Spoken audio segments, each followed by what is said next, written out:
Good morning. In this lecture, we are going to discuss the GIT related factors affecting the drug absorption. GIT stands for, it's a gastrointestinal tract.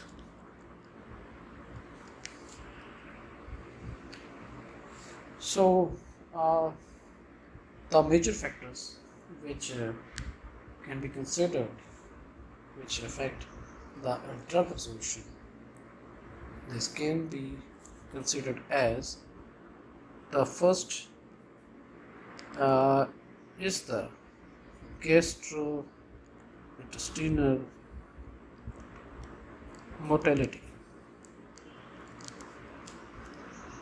The second that we can consider is the gastric emptying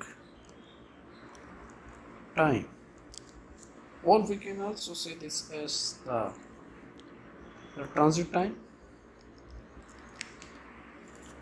It may be the stomach transit time, maybe the small intestine transit time, maybe the esophageal transit time. So any transit time it may be considered here. So third is the intestinal mortality.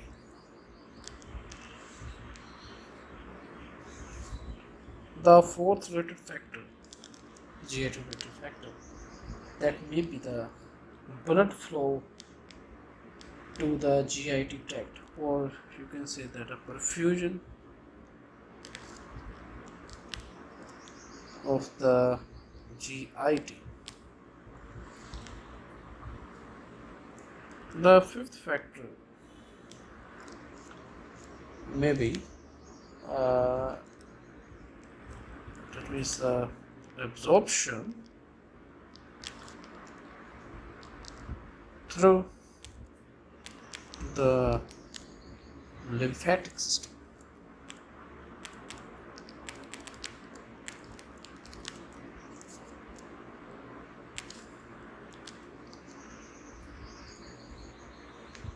And the sixth factor may be the effect of food, presence of food on drug absorption.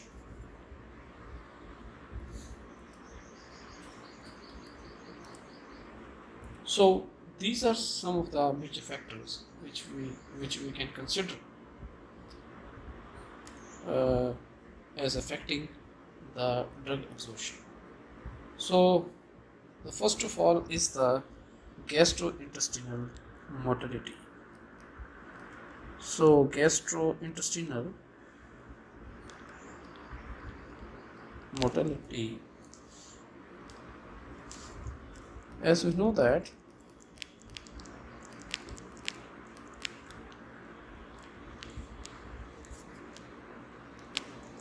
gastrointestinal motility.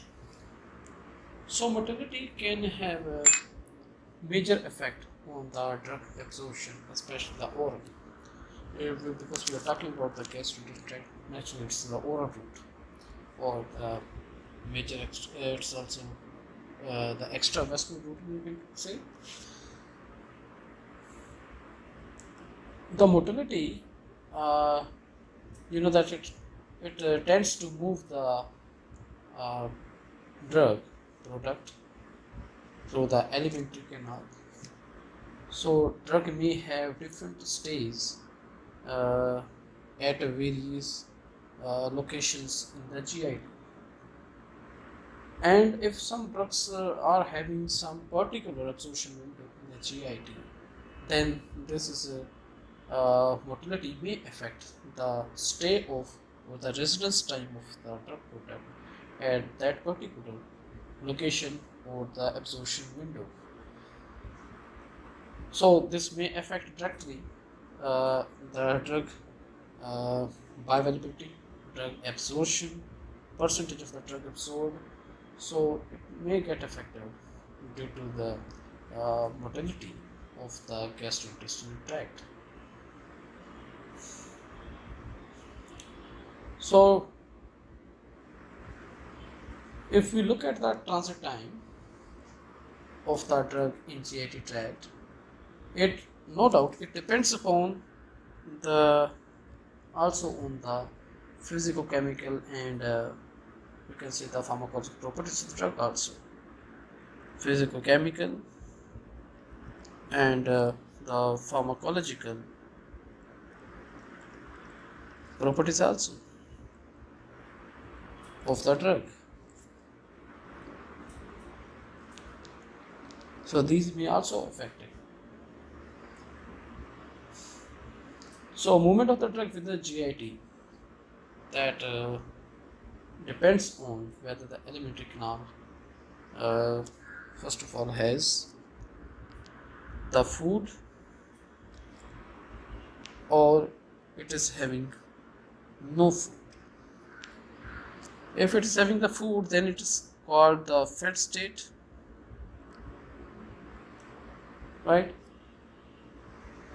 Or this is also called the digestive state.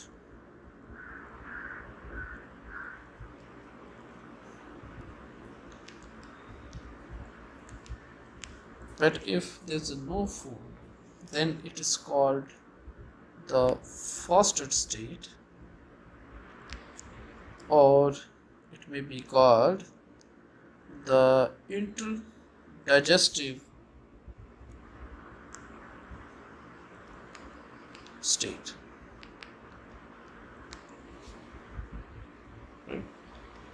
So first of all, the movement of the drug and the drug product within the GIT that depends on the state of the whether it's the fed state or the fast state of the GIT. Because if we look at the I'm just copying one diagram.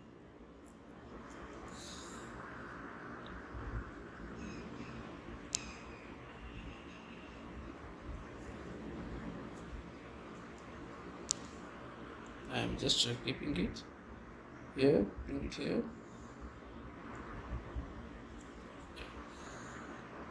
So if you look at this diagram, we say that the motility of the GIT, especially the upper GIT, which includes mainly the stomach and the small intestine.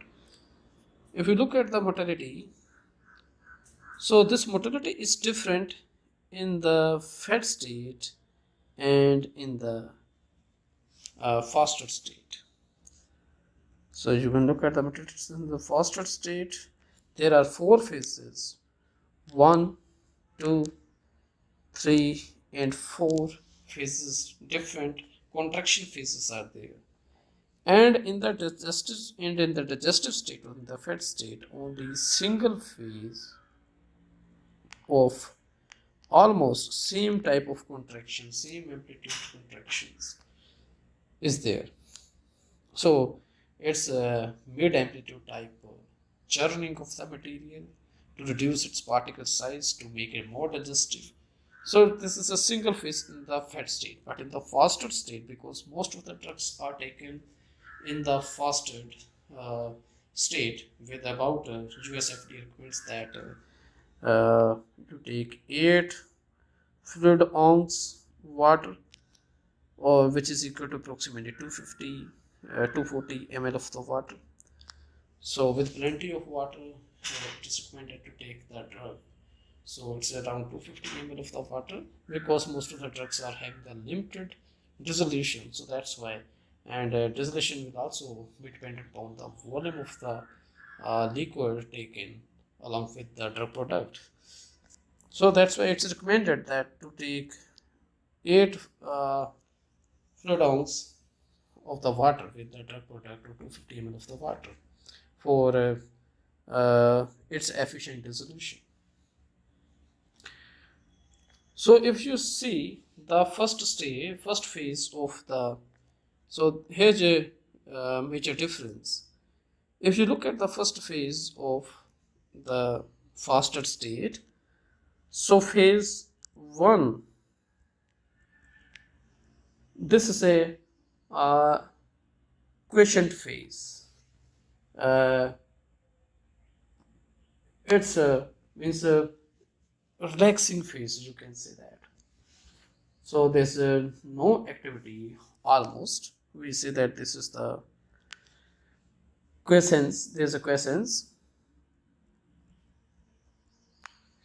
So it's a very calm phase, relaxing phase for the stomach or the upper GIT. Normally, it ranges from 30 to 60 minutes, and there's no contraction as it's quiescent phase. So no contraction is there. After this, there's a second phase. In the second phase, we receive the contractions. You can look here. We are receiving the contractions here. These contractions are irregular kind contractions. You see here the irregular kind of contractions. So irregular. So we get here the irregular contractions in the GIT. These are mostly mid amplitude type or medium amplitude type contractions. These are not the high amplitude contractions. So these are the medium amplitude contractions.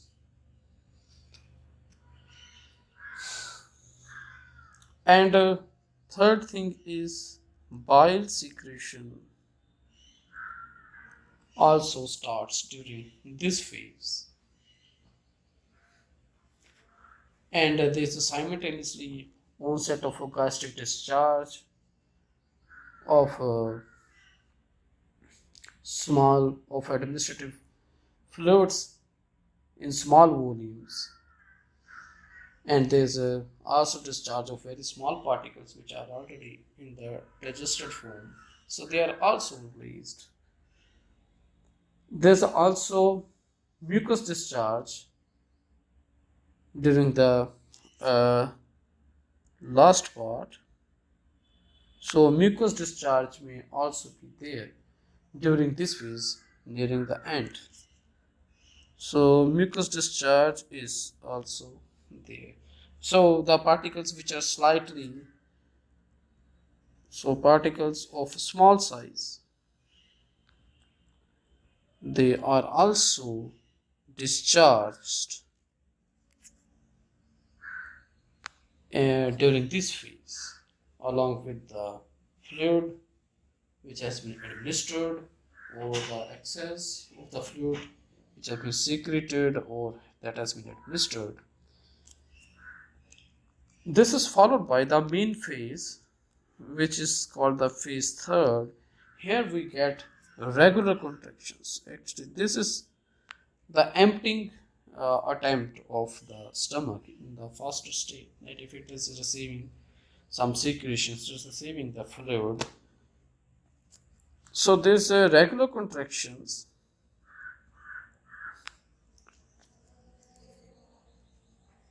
and of about regular contraction about 4 to 5 of the high amplitude. So these are high amplitude contractions. You can observe here. So the high amplitude contractions. High amplitude. So high amplitude regular contractions are there. It's not irregular type. These are regular type contractions. So these try to discharge all the things which are available in the stomach. So high amplitude contractions and the particle discharge also takes place here.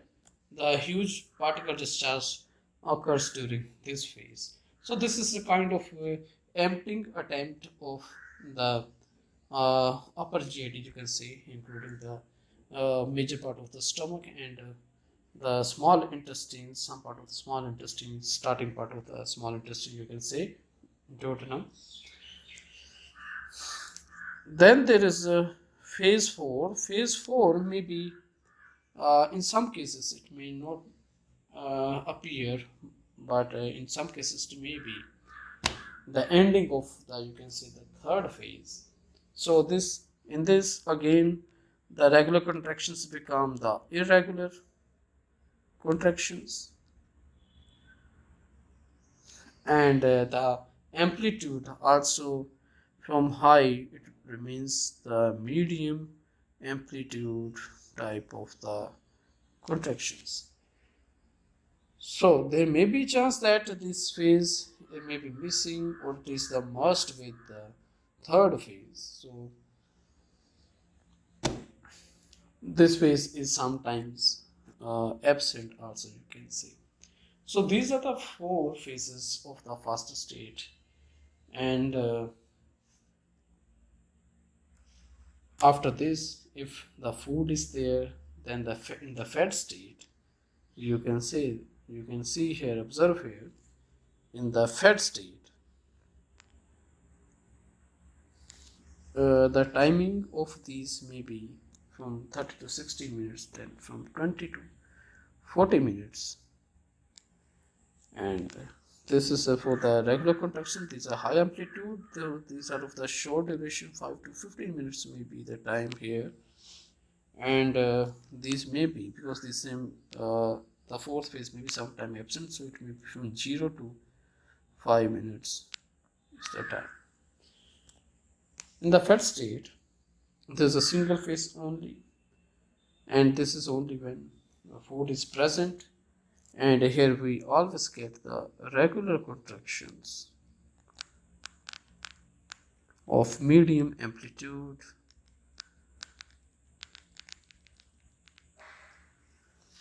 So, and this medium amplitude is automatically lower than the phase 3 amplitude. So these contractions are there, and the duration is that it is for the time as long as food is available, right? So this is regarding motility of the GIT. So the absorption of the drug may depend upon the motility of the GIT. So these contractions or the motility of the GIT, this helps in moving the material, moving the drug product or the food available in the stomach. It also reduces its size. It also tries to move it to the lower side of the GIT, also the alimentary tract. So these alternating cycles of activity, these are also known as the migrating motor complexes, or MMCs.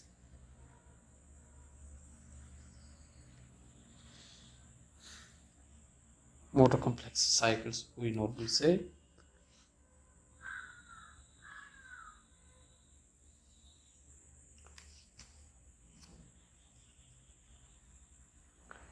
So I want to share one diagram here. So this is the diagram which is relating the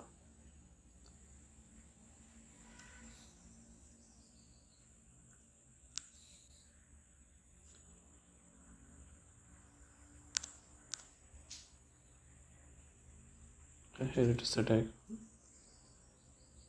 So this is defining the motor activities during the fasting state. So this is the motor activity,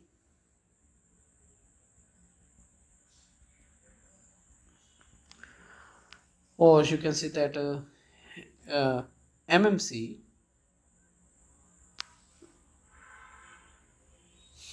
so which normally starts at the starting part of the stomach at the proximal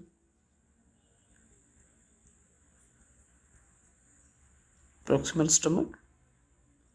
So this is its starting point,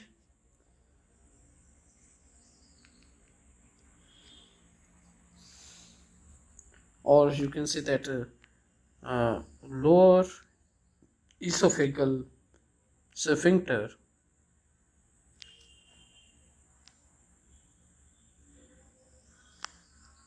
is its starting point.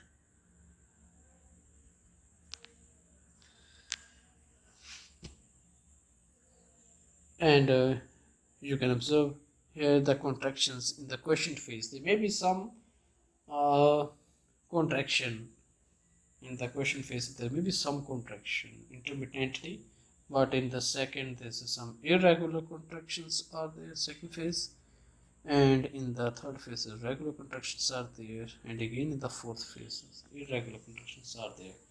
The purpose of all of these is to push the material forward towards and to empty the stomach. So any variation in these that may result in uh, the different absorption of the drug. So simultaneously with we will discuss the second point, that is the gastric emptying time. So gastric emptying is affected by this migrating motor complex activity or these cycles. So gastric emptying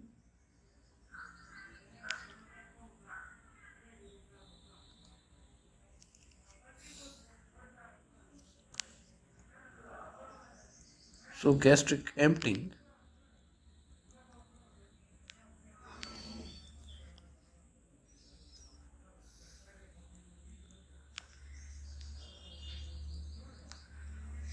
so as we swallow any drug product, it reaches the stomach, and the stomach empties its content into the small intestine, because the small intestine has large absorptive surface area, because of us I have told you that due to superfolding like properties, that it is having villi, it has the microvilli, like the first fold are there, then these folds are having uh, further folds of Kirk rings are there in the primary folds. In this fold of Kirk rings, if you look, then you will see various villi are there. These villi are having further folds which are called the microvilli, and there is approximately 600 times increase in the surface area in the small intestine. So there's a very or huge increase in the surface area of the intestine. So because the small intestine is having very large surface area for the absorption, so a delay in the gastric emptying, this will also delay the absorption of the drug. So a delay in the gastric emptying time to reach the small intestine will slow the rate and the extent of the drug absorption or amount of the drug absorption. So automatically the rate and extent of the drug absorption is called the bioavailability. So it will affect the bioavailability of the drug from the drug product. This may affect, so delay in time to reach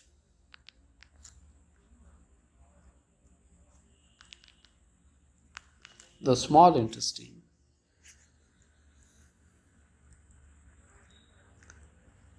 may affect both rate and extent of the absorption. Both rate and extent is called the bioavailability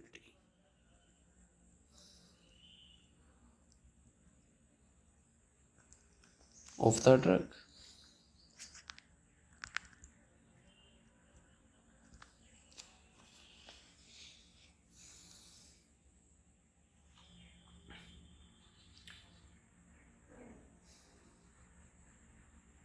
So there are some drugs, if we say that there's a delay in gastric emptying,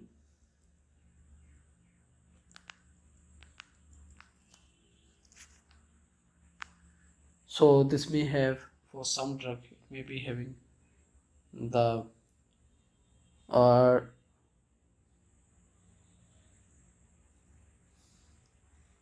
deleterious effects also, means the more degradation of the drug can happen. Like if we talk about the penicillin, so penicillin is a drug which is unstable in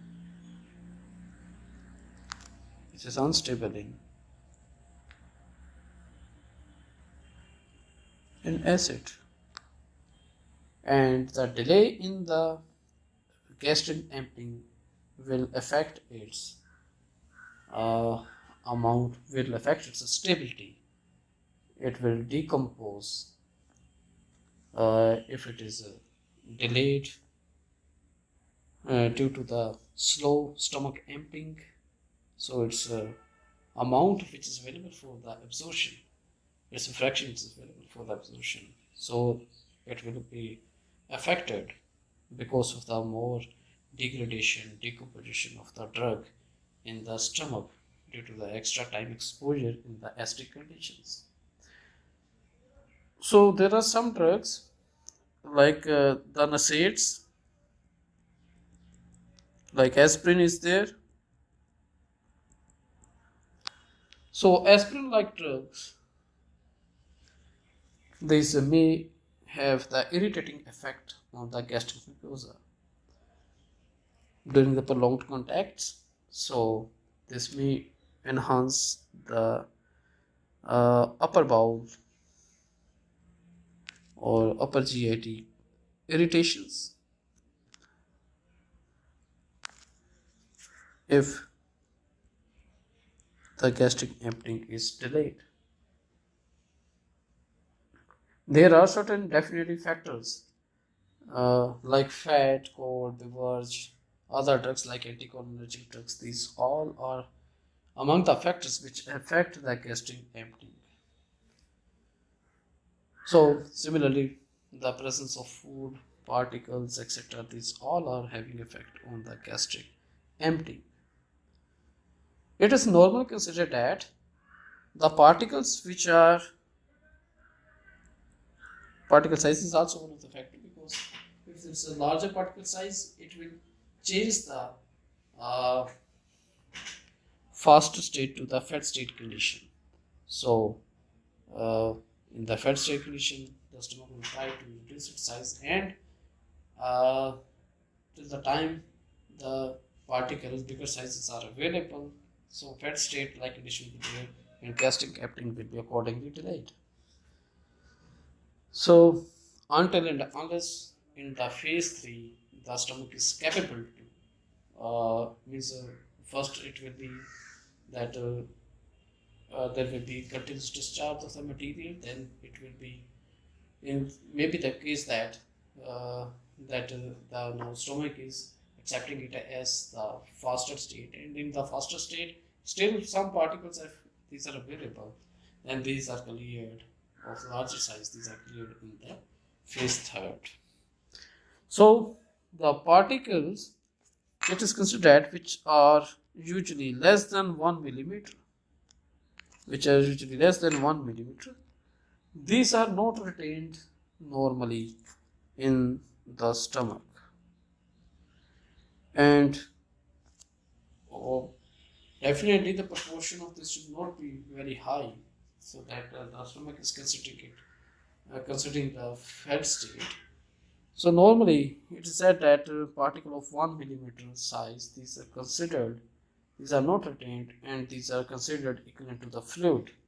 So liquids and small particles, these are not retained, and these are discharged continuously to the small intestine. Further, these particles, small particles, are also considered to have higher basal pressure in the stomach. So that's why the presence of the solid content also presses the stomach, so which helps in its discharge of the material from the stomach to the duodenum. Similarly, different constituents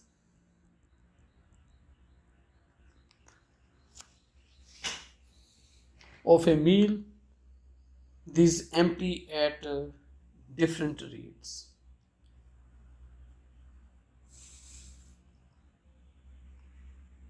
So different type of meals, these also empty at different rates.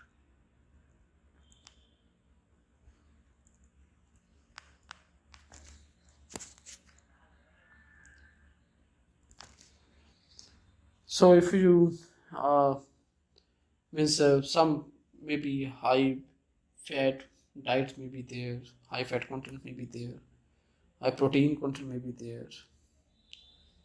So this may have the different factor on the gastric emptying.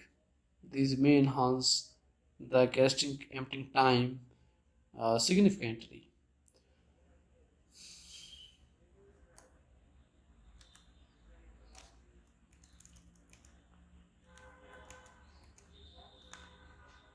So larger particles, it is considered that the larger particles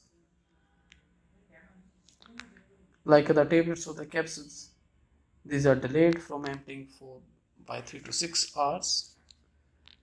So larger particles like tablet capsules, these normally, because these take time, their dissolution takes time, their dissolution takes some time in the stomach. So it is considered that tablet capsules mainly delay the emptying time by uh, 3 to 6 hours.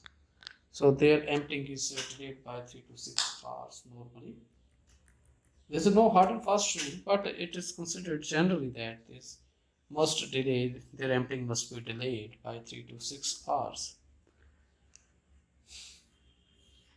And indigestible type of the solids, these are emptied very slowly, and probably, as I have told you, during the interdigestible, because these are indigestible, and so these will not get affected by the contractions largely. Okay, there's some particle size, their size may get reduced, but if their size is not reduced, then even these are tried to be emptied during the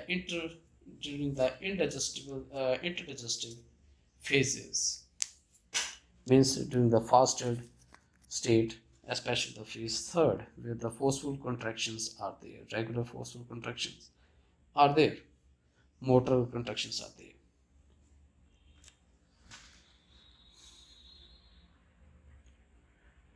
So, and like the gastric motility or gastric emptying time, the intestinal motility is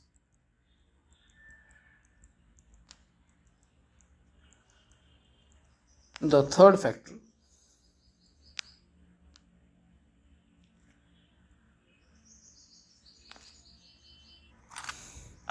So rather we have taken the gastrointestinal motility, which also includes small part of the small intestine, because the contractions may be extended up to the joining part of the small intestine and the means duodenum and the stomach.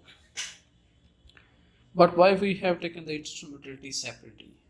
Intestinal motility have been taken separately because if we look at the uh, ending part, distal part of the small intestine, the motility is totally different from the gastric motility. And in gastric motility, uh, the action is also to reduce the size of the material, but in the intestinal motility, the motility is mainly for the mixing the content. It is a note of that much amplitude. So if you overall look at the intestinal motility, that can be considered differently from the gastric motility. So that's why we have, and the small intestine, that should be considered as the separate segment also, because it's a main absorptive area. It's a main site where the absorption of the drugs takes place. So intestinal motility, its overall basis, intestinal motility is different from the gastric motility. So this is a like a normal peristaltic movement that mixes the content. So it is like a normal movement, mixing movement.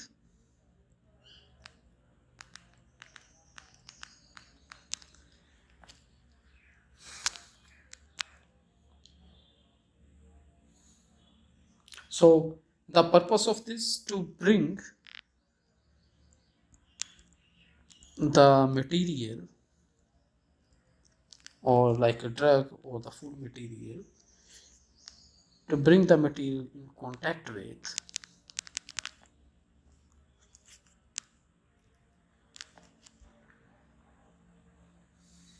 the intestinal mucosal cells for the absorption purpose.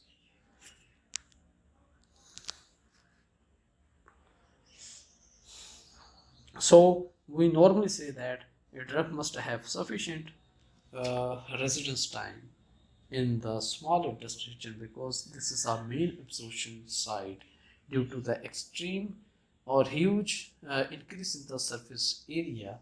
So this is a major site of the drug absorption.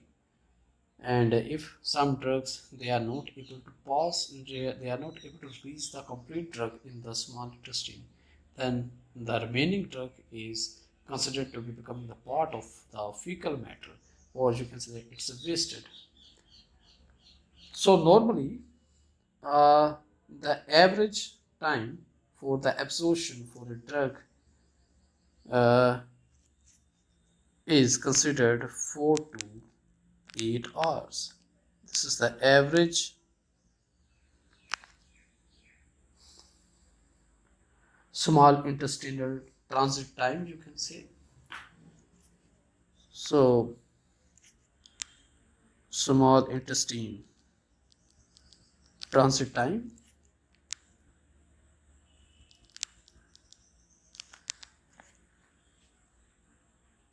so it is a 4 to 8 hours, because in some studies it has been quoted as 7 hours, in some studies it has been quoted to between 3 to 4 hours. So drug may roughly take from about 4 to 8 hours to pass through the stomach and the small intestine during the fasting state. During the fed state, so this is the fasting state. During the fed state, it may get extended by 8 to 12 hours in fed state. So this average small intestine time, transit time, may be from extended from 8 to 12 hours. So modified release formulations, special formulations, oral formulations, which slowly release their content over a prolonged or extended period of time. So that dosage form must stay uh, in the this region to release maximum of the drug for absorption. So or before becoming the part of the fecal matter, which is a loss of the drug. So, intestinal mortality is considered. So, naturally, if in some cases mortality is increased, like in case of the diarrhea condition, so residence time of any drug product is affected tremendously. So, we say that, and some drugs which may affect the transit time through the intestine, small intestine, so that will have a tremendous effect again on the drug absorption. So it's very important to consider, this is considered as the main, also one of the main factors affecting the oral drug absorption. So after this, the drug enters into the uh, large intestine. After small intestine, it enters the large intestine, where colon is the main major region. So colon transit time is considered. So colon transit time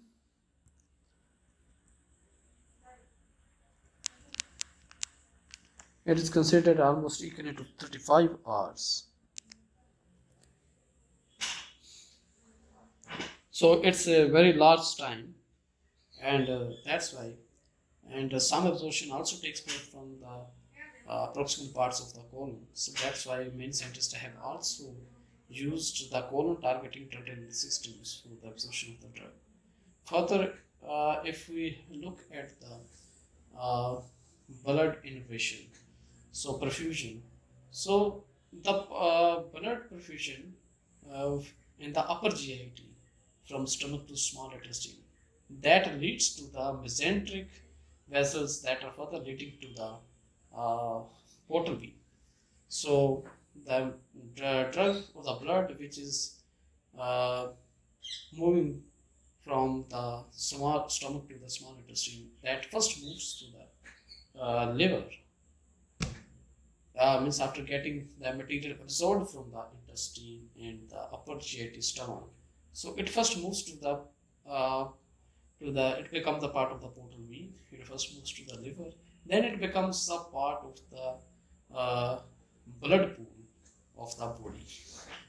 But if you talk about the colon, so the innervation, the blood vessels, the blood movement to the colon, that doesn't become the part of this portal vein. So lymphatic innervation, etc., is high here in the abdominal region near the colon.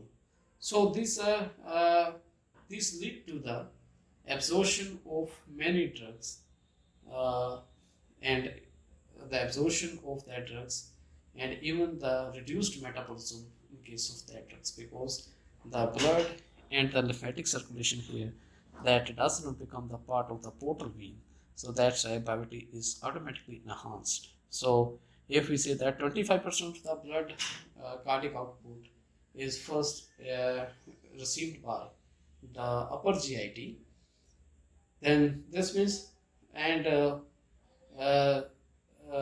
and then this is leading uh, to the liver for metabolism. Then we can say that the drugs which are absorbed from the colon, they are bypassing this huge reduction process, huge metabolism process. So automatically absorption is getting enhanced in case of the colon delivery. So, but all the drugs are not good candidate for the oral drug delivery, for the colon, sorry, for the colon drug delivery. So, this has remained a very hot topic among the scientists to search for the drug delivery through the colon, but it is not the main absorption site for the drug. So, as we the mortality of the gastric region and the intestinal region, it can have effect on the drug absorption. The emptying time change will affect the drug absorption. So similarly, the blood perfusion to these organs can also affect the drug absorption. So we are having this fourth point, that's the perfusion of the GIT. So perfusion of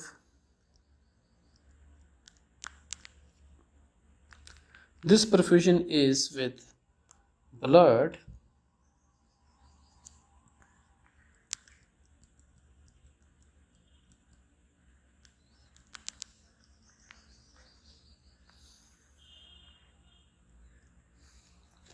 so perfusion of the GIT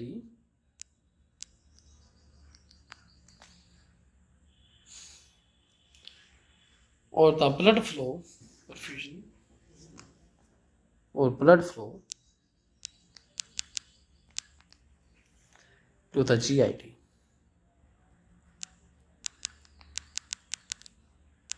So blood flow is important. First of all, blood flow, it helps in maintaining concentration gradient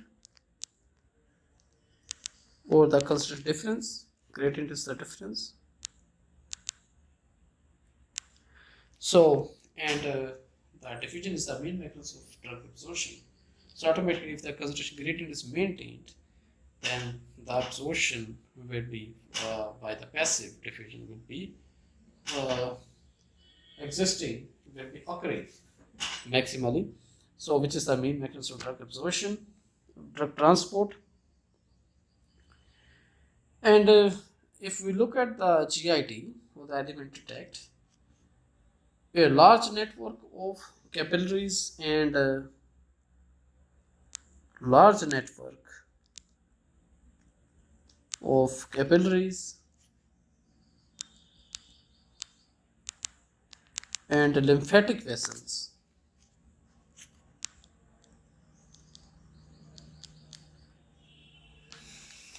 perfuse the abdominal region, that's the small intestine region, or the upper GIT region, especially the small intestine region.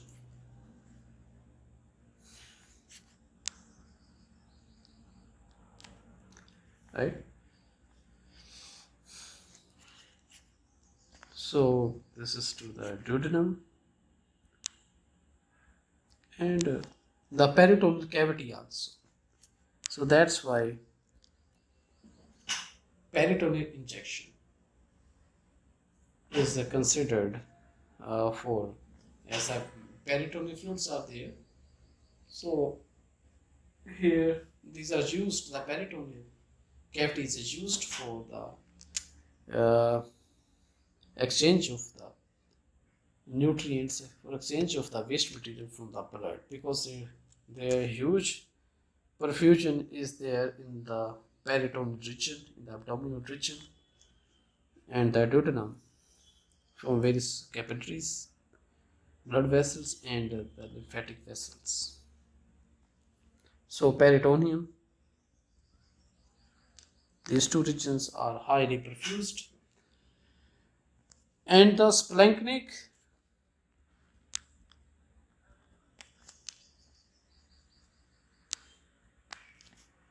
circulation means the circulation to the stomach,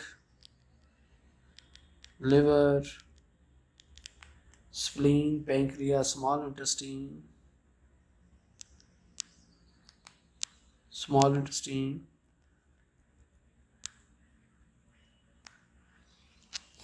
and even the large intestine. Some regions with large intestines, this splanchnic circulation. So about 28%, as I have told you, 28% of the cardiac output is received is 28% of the cardiac output is received as splanchnic circulation.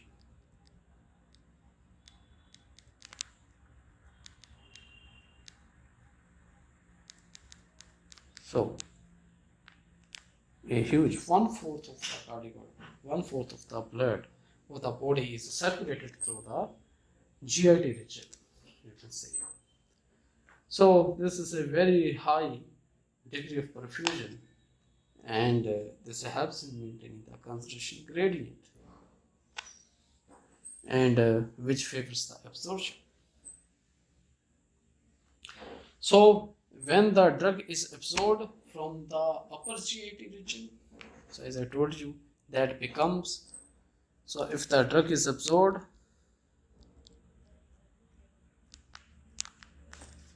in the upper GIT,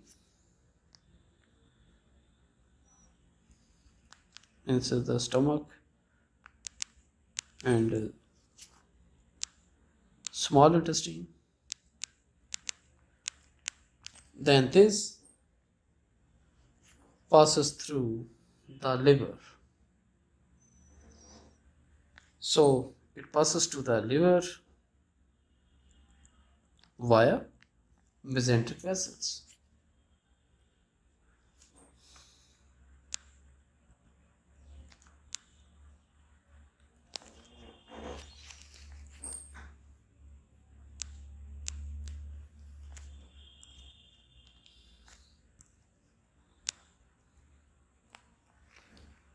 So via mesenteric vessels to the portal, to the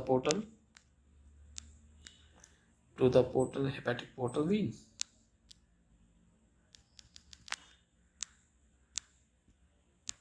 But if the drug,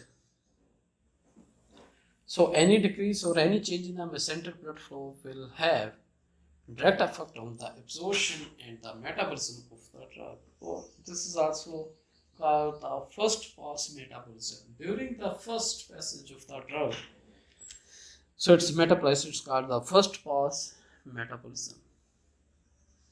So any decrease or change in the mesenteric blood flow, like in case of the congestive heart failure, CHF diseases, so these decreases the rate of drug removal from the intestinal tract, so thereby reducing the rate of the drug bioavailability also. So this is affecting mainly the rate. And if you look at the lower part, so then it is like of the colon, and it escapes the liver, the portal vein, the mesenteric vessels that are not leading to the hepatic portal vein, so automatically they escape the huge metabolism machinery, so their vitality increases. Similarly, like the blood perfusion, there is the lymphatic system also. So perfusion of the GIT by blood, so perfusion of the GIT by the lymphatic system. So lymphatic system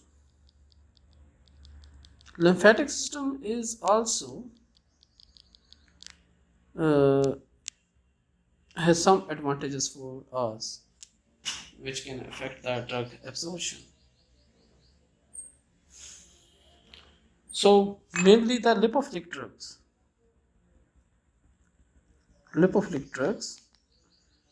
So these drugs are mainly absorbed through the lectins or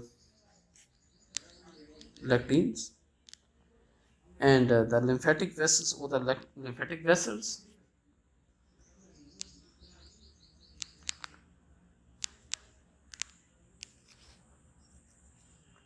So these are also available in the from the small intestine under the microvilli. These are available. So lipophilic drugs, they can enter the lymphatic system or lymphatic vessels, and it is again a benefit for us. So ductal or lymphatic vessels, they are not leading to the liver.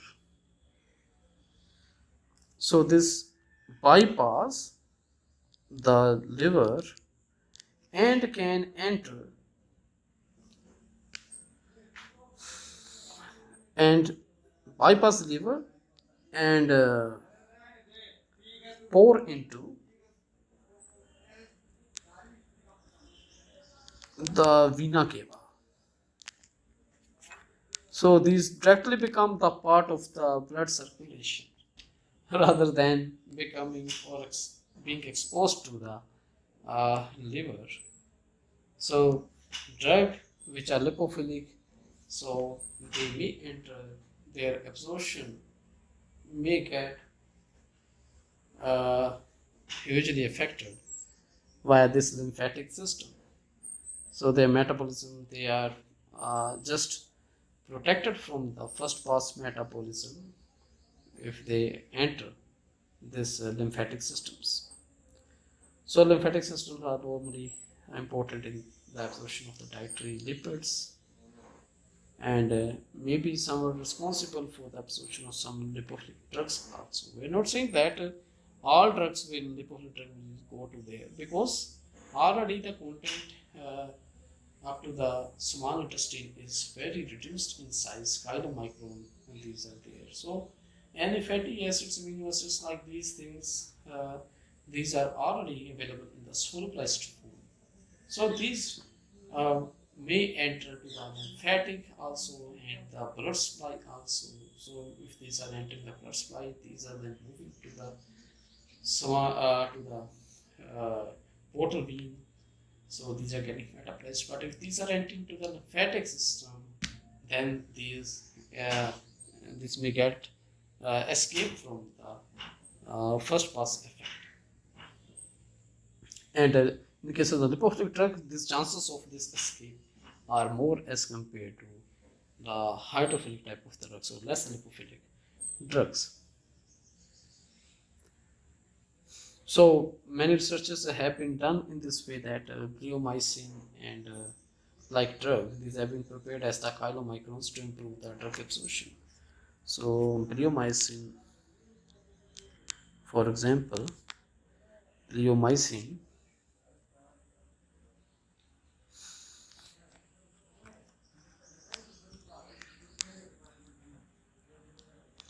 so bleomycin, their chylomicrons,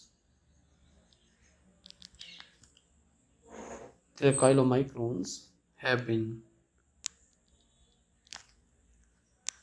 used for enhancing the absorption.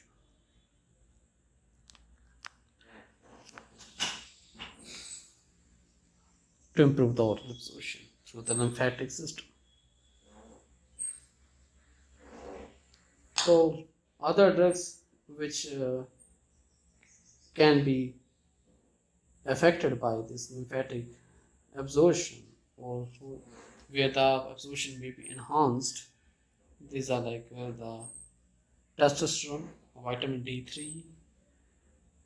So like these drugs, these may be getting huge increase in the absorption via this lymphatic system.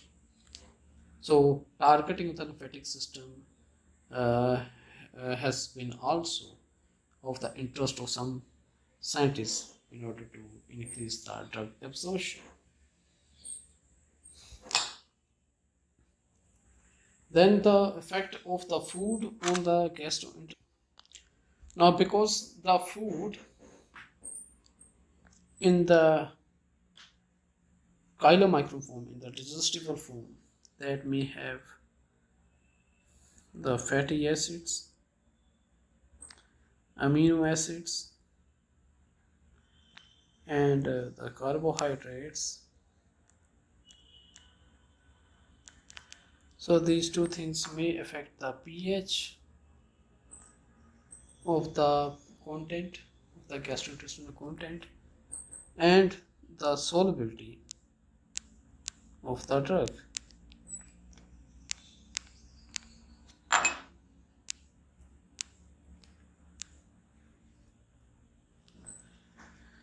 So, and the effect of food on drug absorption is also complex.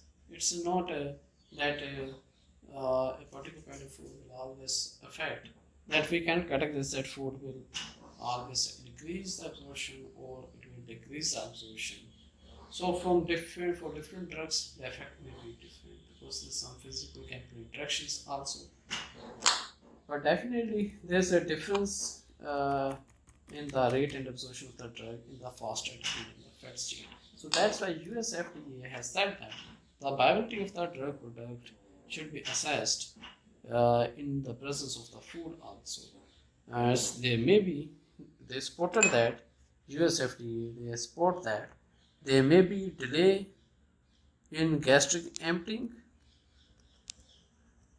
They say there's a stimulation of bile flow.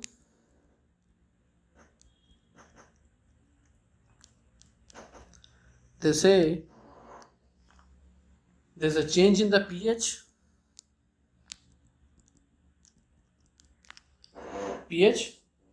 of the GIT content, or you can say that GIT. There's an increase in blood flow perfusion, increase in blood perfusion.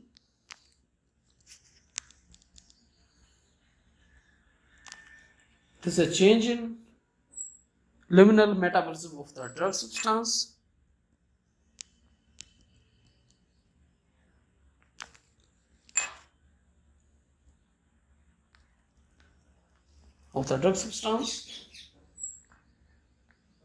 And there may also be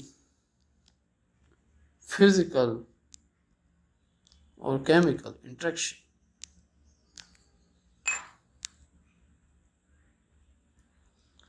between the drug substance, meals, and the drug substance. So that's why the effect of food is important to be studied.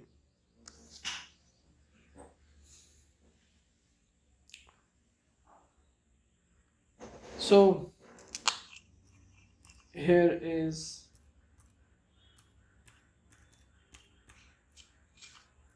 a chart. Some drugs where the normally it is said that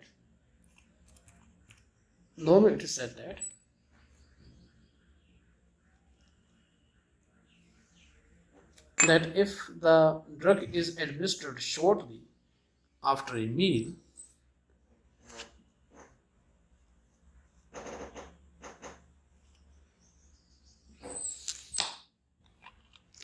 normally it is considered that the meal can affect the effect of meals may be high on the drug bioavailability. So the FDA recommends the use of the and further in this case FDA recommends that the high calorie diet should be used, and high calorie and high fat. So high fat meat should be used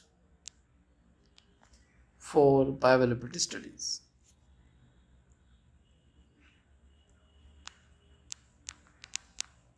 For effect on the bioavailability of the drug substance.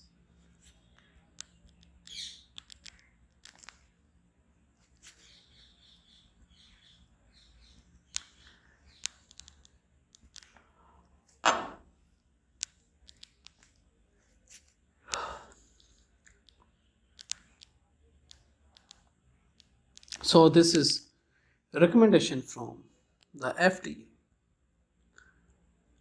because a high calorie diet and high fat content diet are likely to affect the GI physiology and thereby uh, affect largely the bioavailability. So that's why FDA recommends the use of high calorie, high fat diet for studying the bioavailability of the drug, because it affect directly the GIT conditions, as there is a change in the transit time, there is a change in the liminal dissolution, because food has effect on the change in the liminal dissolution, transit time, drug permeability, and systemic availability. Like these all things, these are actually affected. So dissolution, etc., all are getting affected due to the presence of the food. In some cases, the drug absorption may get increase in the presence of food. In some cases, in most of the cases, the drug absorption may be considered reduced. So there's a huge example of the drugs where there's a decrease in bioavailability with the food. So the drugs like doxycycline,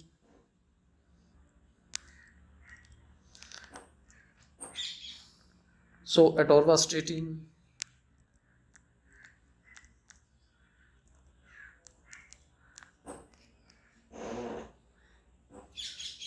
so naproxen,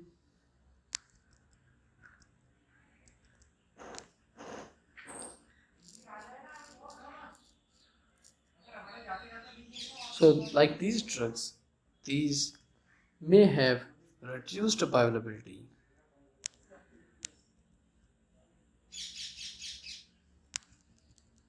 with food, but the others like spironolactone, some drugs are there, oxycodone, morphine analog, hydrochloride, these may have increased bioavailability with food.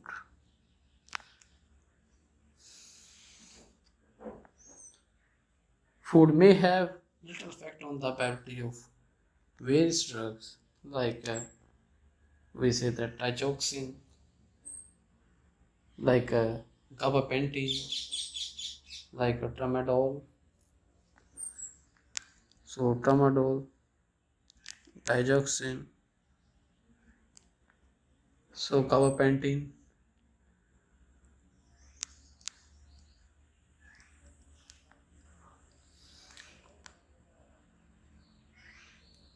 So bupropion. So these may have little effect on bioavailability.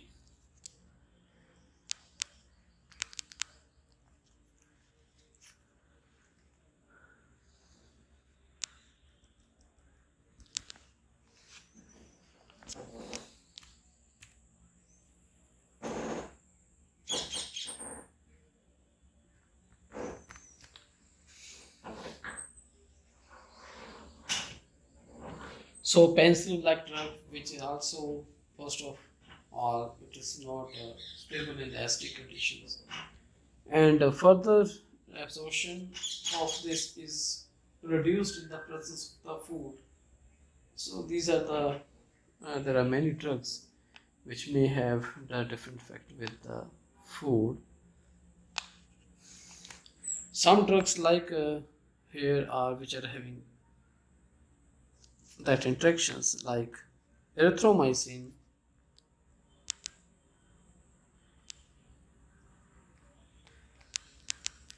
So erythromycin is there.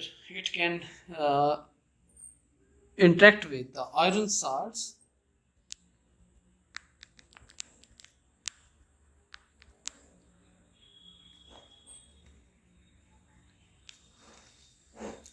right? So the absorption is reduced. Similarly, non-steroidal anti-inflammatory agents that may be irritated to the GIT mucosa. So NSAIDs.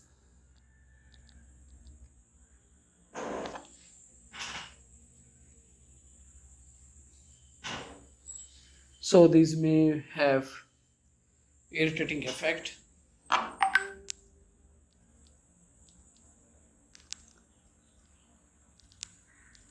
on GIT, mucosa, if they are staying for more time in the GIT. So like these things may be there.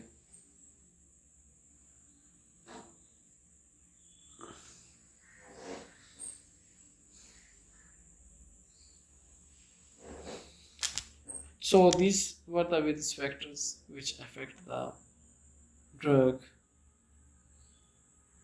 oral absorption.